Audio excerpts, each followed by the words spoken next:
जय श्री कृष्णा। आप सभी को हमारे YouTube चैनल पे हार्दिक स्वागत है। आज हम सुनेंगे शनिवार व्रत कथा। शनि देव को ग्रहों का राजा कहा जाता है। भगवान भोलेनाथ ने इन्हें न्याय के देवता की उपाधि दी है। शनि देव को बहुत जल्द क्रोध आ जाता है। इसी क्रोध की वजह से इनके पिता सूर्य से इनकी नाराजगी बनी रहती है। इनके क्रोध से सभी बचने की कोशिश करते हैं, वरना व्यक्ति पर मुसीबत का पहाड़ टूट पड़ता है। इसलिए इन्हें प्रसन्न करने के लिए शनिवार का व्रत रखा जाता है। व्यक्ति शनि दोष से बचने और उन्हें शांत रखने के लिए अनेक उपाय करता है। शनि कृपा से व्यक्ति को सुख और वैभव की प्राप्ति होती है। जो लोग शनिवार का व्रत करते हैं उनको पूजा के समय शनिवार व्रत कथा का श्रावण अवश्य करना चाहिए।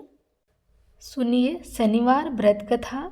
एक बार सभी नवग्रहों में बहस हो गई कि सबसे बड़ा कौन है। आपस में लड़ने के बाद सभी देवराज इंद्र के पास पहुँचे।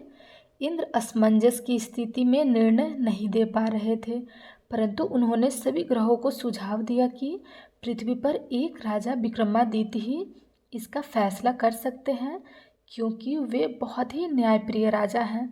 सभी पृथ्वी पर राजा विक्रमादित्य के पास गए और अपने आने का कारण बताया।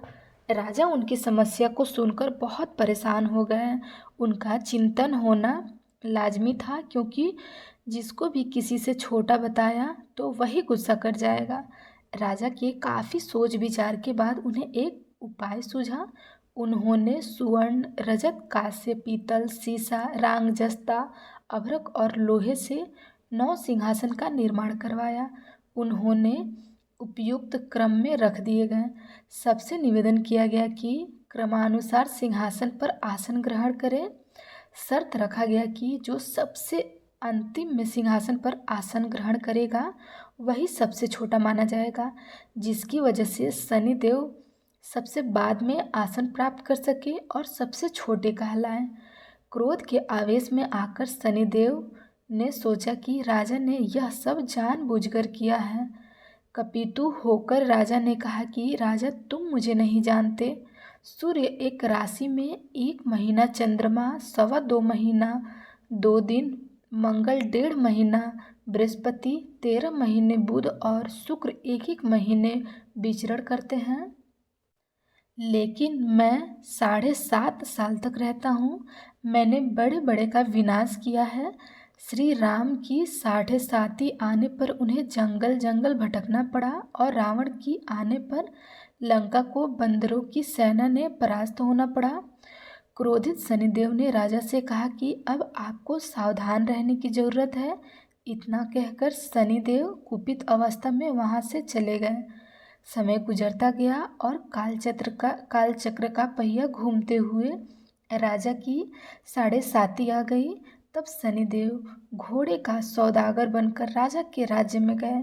उनके साथ अच्छे नस्ल के बहुत सारे घोड़े थे। जब राजा को सौदागर के घोड़े का पता चला तो अश्वपाल को अच्छे घोड़े खरीदने के लिए भेजा।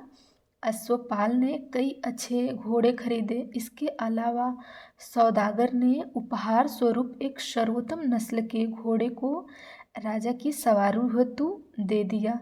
राजा विक्रमादित्य जैसे ही उस घोड़े पर बैठे वह सरपट वन की ओर भागने लगा। जंगल के अंदर पहुंचकर वह गायब हो गया। भूखे प्यासे की स्थिति में घोड़े पर बैठे वह सरपट वन की ओर भागने लगा।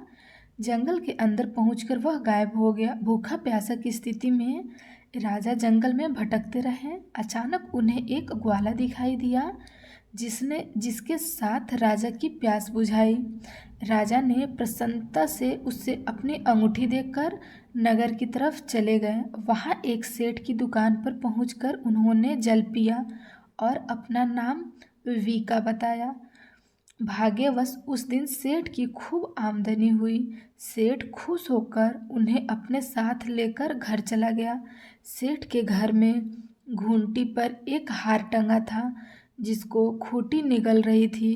कुछ ही देर में हार पूरी तरह से गायब हो गई। सेठ वापस आया तो हार गायब था। उसे लगा कि वीका ने ही उसे चुराया है। सेठ ने वीका को कोतवाल से पकड़वा दिया और दंड स्वरूप राजा उसे चोर समझकर हाथ पैर कटवा दिए। अपंग अवस्था में उसे नगर के बाहर फेंक दिया गया।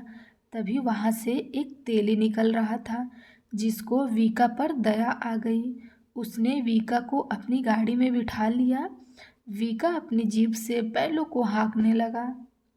कुछ समय के बाद राजा की शनि दशा समाप्त हो गई। वर्ष काल आने पर वीका मल्हार गाने लगा। एक नगर की राजकुमारी मनभावनी ने मल्हार सुनकर मन ही मन प्रण कर लिया कि जो भी इस राग को गा रहा है वो उसी से ही विवाह करेंगी। उन्होंने दासियों को खोजने के लिए भेजा, परंतु वापस आकर उन सभी ने बताया कि वह एक अपंग आदमी है। राजकुमारी यह जानकर भी नहीं मानी और अगले दिन ही वह आसन पर बैठ गई। जब लाख समझाने पर राजकुमारी नहीं मानी, तब राजा ने उस तेली को बुलवाया भेजा और वीका से विवाह की तैयारी करने के लिए कहा गया। वीका से राजकुमारी का विवाह हो गया। एक दिन वीका के स्वप्न में शनिदेव ने आकर कहा कि देखो राजन, तुमने मुझे छोटा बात कर किसी दुख झेला है। राजा ने क्षमा मांगते हुए हाथ जोड़कर कहा कि हे शनिदेव, जैसा दुख मुझे दिया है किसी और को ऐसा दुख मत देना।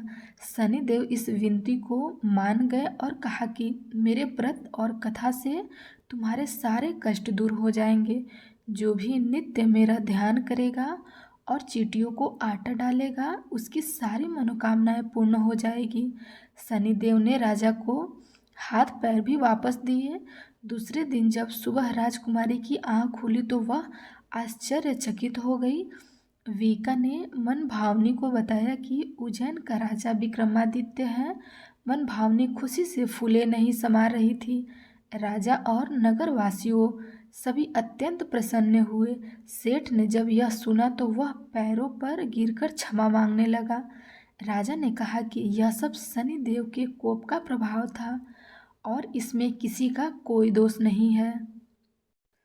सेठ से निवेदन करते हुए कहा कि मुझे शांति तभी मिलेगी जब आप मेरे घर चलकर भोजन करेंगे। सेठ ने कई प्रकार के व्यंजनों से राजा का सत्कार किया।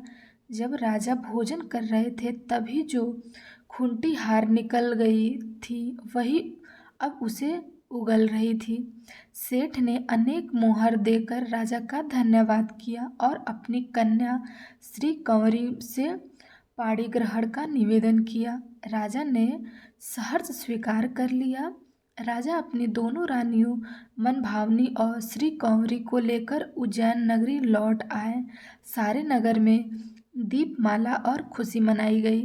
राजा ने घोषणा करते हुए कहा कि मैंने शनिदेव को सबसे छोटा बताया था, लेकिन असल में वही सर्वोपरि हैं।